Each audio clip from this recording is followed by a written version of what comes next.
आत्मलिंग शिव हैं, अग्निलिंग शिव हैं, और शिव साक्षात ब्रह्म परमात्मा है। और शिव लिंग के रूप में, निरंकार रूप में प्रकट हुए, जिसमें समस्त देवी देवताओं की हम मूर्ति की, उनकी स्वरूप की, उनका समस्त देवी देवताओं की पूजा हम करते हैं। चाहे शक्ति की हो, चाहे देवताओं की हो, चाहे राम की हो, चाहे कृष्ण की हो, जिस मर्जी देवता की शिवलिंग में पूजा कर सकते हैं। और शिवलिंग शिव का लिंग नहीं है, शिवलिंग शिव का तेज है, शिव का प्रकाश है। बोले कैसे और कहां से? तो बड़े ध्यान से सुनो। ब्रह्मा जी ने और श्री हरि ने लाखों वर्षों तक घोर तपस्या किया। बड़े ध्यान से सुनो, ये सबको इसका ज्ञान मिले। ब्रह्मा जी ने और श्री नारायण ने लाखों वर्षों तक घोर तपस्या किया, तब भोलेनाथ पिंड रूप में उनके सम्मुख प्रकट हुए। और जिस दिन वो प्रकट हुए, उन्होंने फिर ब्रह्मा को और नारायण को आशीर्वाद दिया। नारायण को पालन करता और ब्रह्मा को सृष्टि रचयिता बनाया और उन दोनों को उपदेश दिया।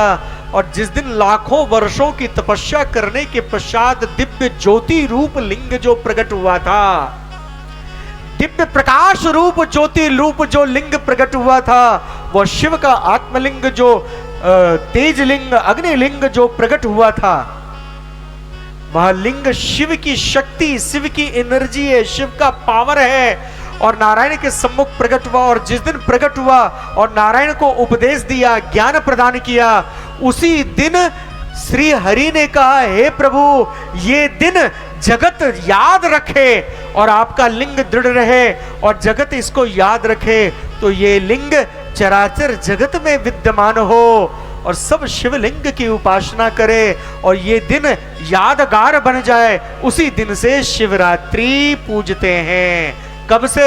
सतयुग से। सतयुग से भी पहले से, युग के आरंभ से भी पहले से, जब चारों ओर कहीं कुछ न था, महादेव प्रकट हुए। और उसी दिन से महादेव ने आशीर्वाद दिया नारायण को कि ठीक है, आज तुमको हमने दर्शन दिया, तुम्हें ज्ञान दिया, आज से ये ज्ञान की रात्रि होगी और इसलिए उसको हम शिवरात्रि बोलते हैं।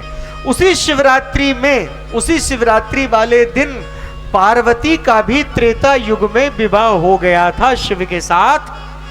तो इसलिए शिव पार्वती के विवाह का भी दिन हम मान लेते हैं कि शिवरात्रि में शिव पार्वती का विवाह भी हुआ, लेकिन वो त्रेता में, लेकिन उससे पहले से शिवरात्रि मनाया जा रहा है, सतयुग के आरंभ से पहले। क्योंकि शिवरात्रि विवाह की रात्रि नहीं, विवाह की रात्रि भी है, लेकिन शिवरात्रि ज्ञान की प्राप्ति की रात्रि है।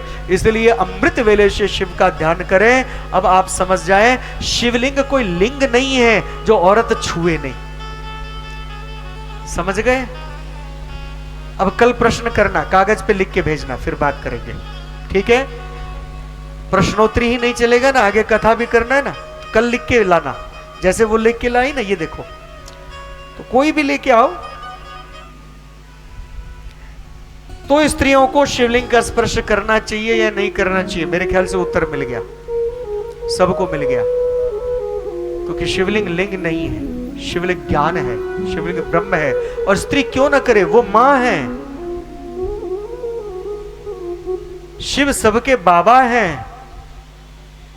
क्या अपने बाबा के पास बैठने का केवल पोते का अधिकार है, पोती का नहीं है? बताओ ना। आइए, भगवान शिव अवधूत का अवतार धारण करते हैं, अवधूतेश्वर अवतार।